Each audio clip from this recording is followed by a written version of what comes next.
చూస్తున్నాం బండి భగీరథ్ కేసులో రోజు రోజుకు ఒక ట్విస్ట్ నెలకొంటూనే ఉంది. ఈ కేసులు మరింత తీవ్రతరం అవుతూనే ఉన్నాయి. భగీరథ్ పైన రోజు రోజుకి కొత్త కొత్త సెక్షన్లు అడిషన్ గా అవుతూనే ఉన్నాయి. అయితే పోక్సో కేసులో మరో సెక్షన్ జోడించారు పోలీసులు. తమ దగ్గర ఉన్నటువంటి ఆధారాలని అనేది చెప్పుకొచ్చాడు. నగర మెటీరియల్ ఎవిడెన్స్ ఉంది, 2 days టైం ఇవ్వండి పట్టుకొస్తానని చెప్పి ఆయన ఫోన్ ఎలక్ట్రానిక్ డివైస్ మొత్తాన్ని కూడా పోలీసులు స్వాధీనపరుచుకున్నారు. దాంట్లో మొత్తం డేటాని ఎరేజ్ చేశారట బండి భగీరథ్. మొత్తం ఎటువంటి ఆధారం లేకుండా కంప్లీట్గా ఎరేజ్ చేసేసాడు. అయితే దానిపైన ఇప్పుడు పోలీసులు బిఎన్ఎస్ సెక్షన్ 238 అడిషనల్గా దీనికి యాడ్ చేశారు. సిమ్ కార్డ్ లేకుండానే పోలీసులకి ఓ ఫోన్ ఇచ్చాడంట. సిమ్ కార్డ్ ఎక్కడుందని అడిగితే పోలీసులకు సమాధానం లేదంట. ఎక్కడో పెట్టి మర్చిపోయానని చెప్పి బండి భగీరథ్ చెప్తున్నాడంట. కాల్ డేటా, వాట్సాప్ చాటింగ్లు, సోషల్ మీడియా అకౌంట్లు కంప్లీట్ ఒక కొత్త ఫోన్ తీసుకెళ్ళి మనం పోలీసుల చేతికి ఇచ్చినట్టుగానే ఒక నయా ఫోన్ అన్నట్టుగా రీసెట్ చేసి మొత్తం పోలీసులకు ఇచ్చేశారంట. ఆధారాలని ధ్వంసం చేసి పక్కా ప్లాన్తో లొంగిపోయాడు అంటున్నారు పోలీసులు. భగీరథ్ పైన ఇప్పటికే 3 సార్లు సెక్షన్లు మార్చారు పోలీసులు.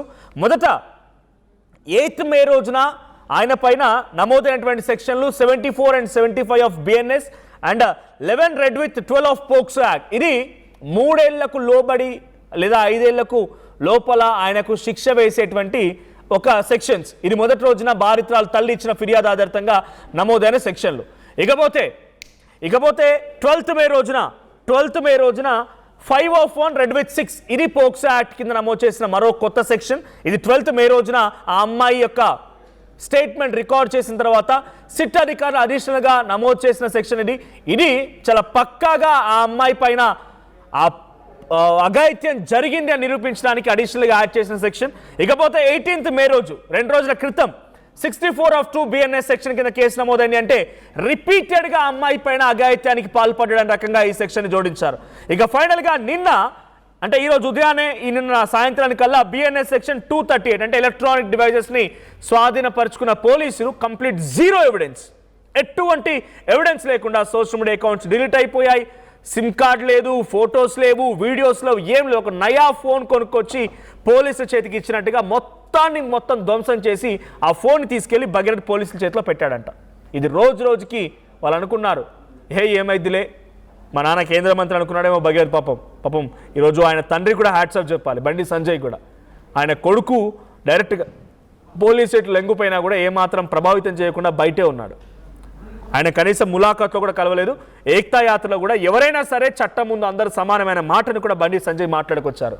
కానీ బండి భగీరథ్ ఏమో మా నాన్న కేంద్ర మంత్రి అనుకొని ఆయన బాగా ఊపిపోయాడేమో కానీ మొత్తం ధ్వంసం చేశాడు. కానీ ఆయన అనుకున్నంత తేలిగ్గా, ఆయన అనుకున్నంత ఈజీగా ఈ కేసు లేదు.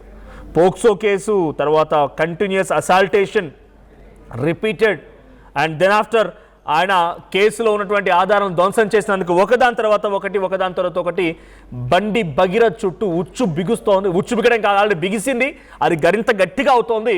ఆయన మరింతగా ఇరకాటంలో పడడం తప్పదు. మా ప్రతినిధి సీనియర్ క్రైమ్ రిపోర్టర్ ఇన్నారెడ్డి సిద్ధంగా ఉన్నారు. ఇన్నారెడ్డి, సో ఏంటి ఆయన పైన రోజుకో సెక్షన్ల కింద అడిషన్ అవుతూనే ఉన్నాయి.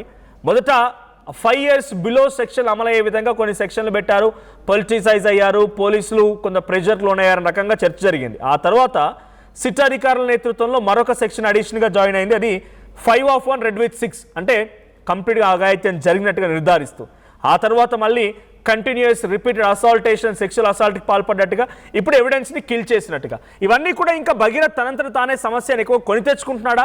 ఆయన చేసినటువంటి ఈ 2-3 days ఎప్పుడైతే అబ్స్కౌండ్లోకి వెళ్ళిపోయాడో అప్పటి నుంచి చేసిన ప్రతి పని మీద కొంత ఇప్పుడు ఇబ్బంది పడుతున్నాడని చెప్పాలా? ఖచ్చితంగా మనోజ్, మీకు గుర్తుందో లేదో మనం బండి భగీరథ అరెస్ట్ సమయంలో మనం మాట్లాడుకున్నప్పుడు ఇదే విషయం డిస్కస్ చేసుకున్నాం.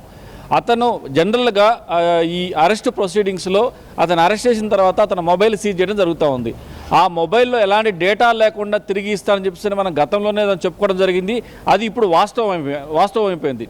అయితే ఇలాంటి డేటా లేకుండా ఇవ్వటం అనేది కూడా అంటే సాక్ష్యాలను ధ్వంసం చేసి ఇవ్వటం. తర్వాత చాలా కీలకమైన విషయం, సిమ్ లేదు, ఎక్కడో పోయింది. అంటే జేబులో పెట్టుకున్న డబ్బులు పోవడానికి మొబైల్లో ఉన్న సిమ్ ఎలా పోతుంది?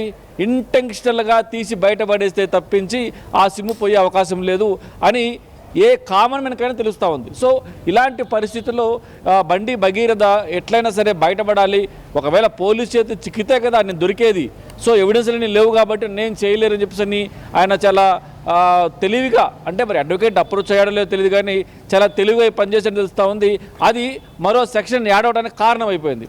సో ఇవన్నీ కూడా రోజు రోజుకి ఆ బండి భగీరథ మీద పడుతున్న సెక్షన్లన్నీ కూడా ఇంకా లోతులోకి దిగబడతా ఉన్నాడు. ఒక కేసు నమోదైన తర్వాత ఆ కేసు నుంచి ఎలా బయటపడాలని చెప్పి చూడాలి కానీ అంటే ఎస్కేపిజం కనిపిస్తూ ఉంది ఇక్కడ. ఎలాగ తప్పు చేశాడు కాబట్టి ఎస్కేప్ అవ్వాలని ట్రై చేస్తున్నాడు. నిజంగా తప్పు చేయలేకపోతే ఎస్కేప్ అవ్వాల్సిన అవసరం ఏంటి? ఇవన్నీ డ్రామాలేంటి? అరెస్ట్ అయ్యే డ్రామాలేంటి? ఇప్పుడు సిమ్ లేదని చెప్పడం ఏంటి? సో ఇవన్నీ కూడా రోజు రోజుకు బండి భగీరథ మీద పూర్తి స్థాయిలో ఆయనకు ఇంకా సెక్షన్లు యాడ్ అవుతూ ఉన్నాయి. ఈ సెక్షన్ కూడా చాలా కీలకమైన సెక్షన్. మనం కూడా గమనించాలి. ఎప్పుడైతే ఆ రోజు నైట్ పూట అరెస్ట్ అయ్యాడో ఆ రోజు ఉదయాన్నే బండి భగీరథకు బండి సంజయ్కు మధ్య కొంత వాగ్వివాదం చోటు చేసుకుంది. బండి సంజయ్ అసహనానికి గురయ్యాడని చెప్పని కూడా మనకి కొన్ని సోర్స్ ద్వారా తెలుస్తుంది. కన్ఫర్మేషన్ అయితే కాదు. ఏదైనప్పటికీ కొడుకు వల్ల ఇంత స్థాయి, అంటే ఒక వ్యక్తి కింది స్థాయి నుంచి పై దాకా వెళ్ళాడంటే ఎంత కష్టపడితే ఆ స్థాయికి వెళ్తాడు. కొడుకు వల్ల దిగజారిపోయాడు కాబట్టి తండ్రి ఫ్రస్ట్రేట్ అవడంలో తప్పులేదు.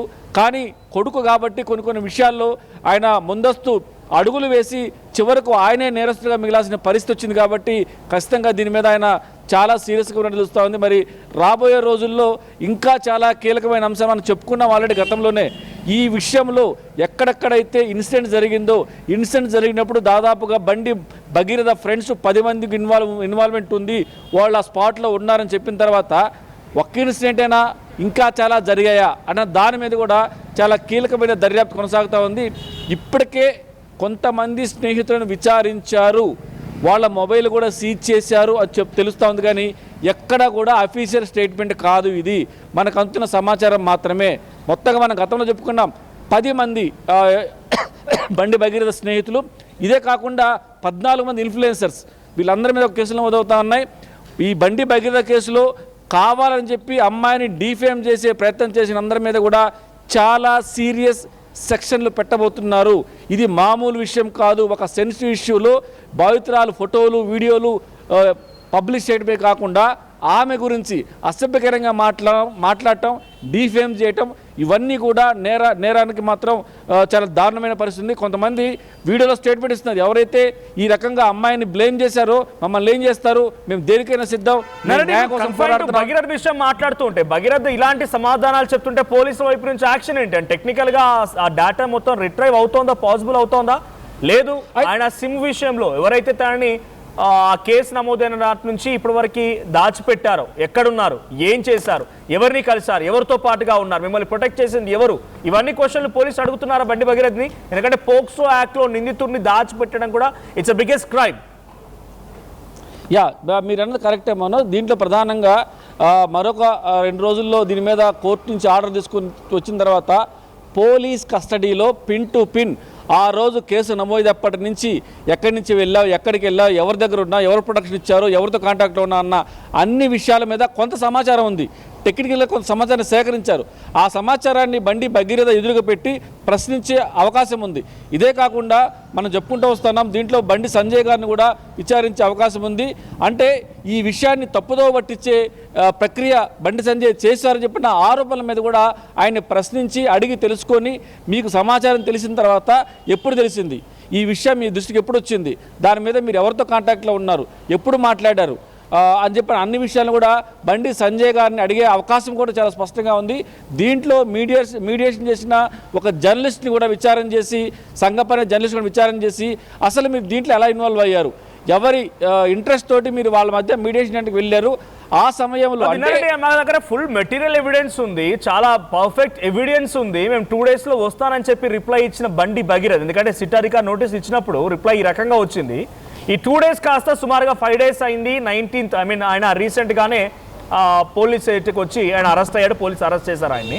ఆ రోజున కాన్ఫిడెన్స్, అన్ని రకాలుగా ఎవిడెన్స్ ఉంది, మెటీరియల్ ఉందని చెప్పిన ఆయన తన ఫోన్లో డేటాని పూర్తిగా కిల్ చేశారు, జీరో చేశారంటే తన వ్యవహారం ఇంకా ఏదైనా బయటపడుతుంది. ఇంకా అడ్వకేట్ ఎవరైతే ఆ బాధితుల తరఫున వాదించిన అడ్వకేట్ కూడా ఇంకో 4 బాధితులు కూడా ఉన్నారు, ఆ బాధితుల విషయం కూడా బయటపడుతున్న భయంతోనే భగీరథ అంతా కూడా క్లీన్ చేసి పెట్టాడు అనుకోవాలా?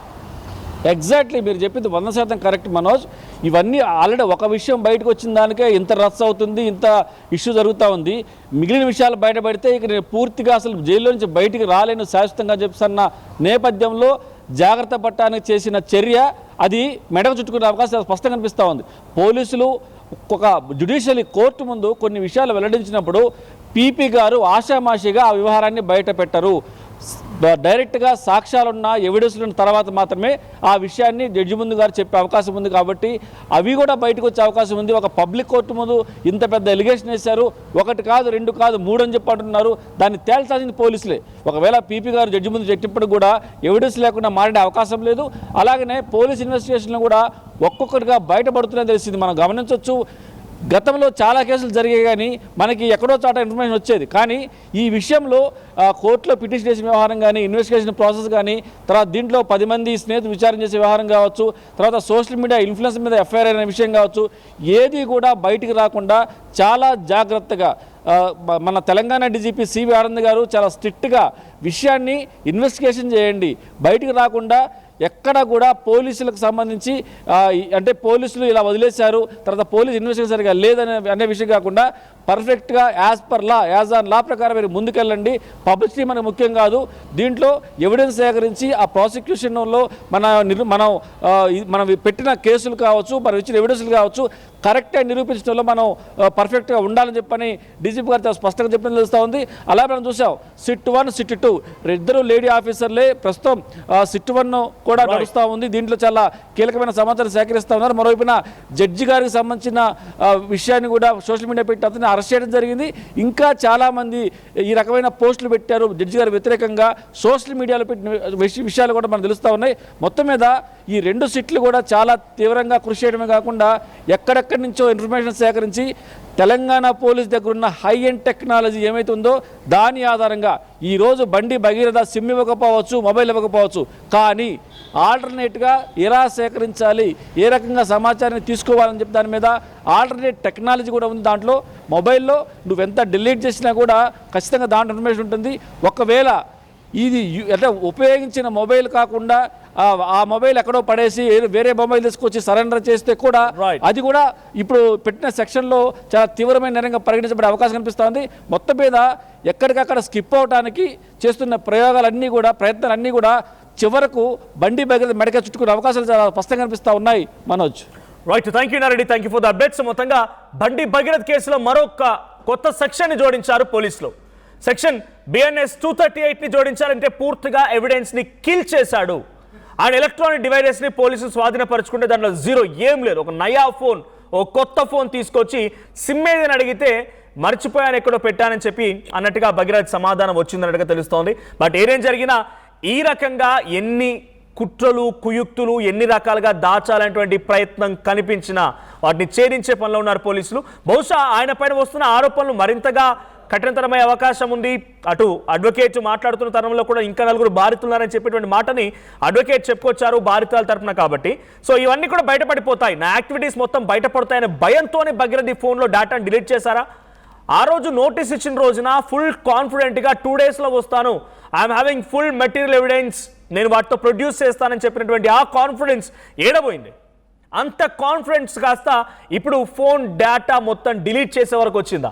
ఇంకా ఏమైనా కొత్త అంశాలు ఉన్నాయా? ఏదైనా బయటపడుతుందనే బండి భగీరథ్ అన్నింటిని డిలీట్ చేశారా అనే కోణాల్లో కూడా పోలీసులు చూస్తున్నారు. సో మీ అభిప్రాయం ఏంటి? ఇంకేదైనా కొత్త అంశం బయటపడుతుందనే భయమే భగీరథ్ని వెంటాడి ఈ ఫోన్లో డేటాని, సిమ్ కార్డ్ని కూడా తీసివేసే రకంగా చేసిందా?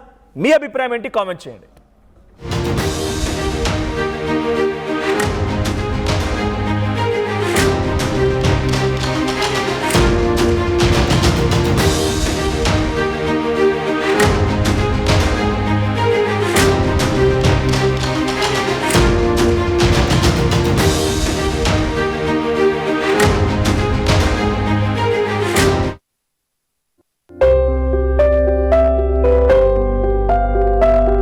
చిన్న చిన్న ఆనందాలు 35 ఏళ్లుగా నా జీవితంలో లేవు.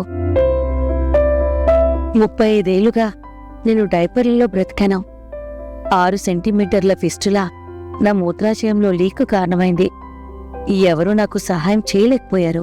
AINUలో వైద్యులను కలిసే వరకు. అక్కడ వారు రోబోటిక్ శస్త్రచికిత్సతో నాకు పరిష్కారం ఇచ్చారు.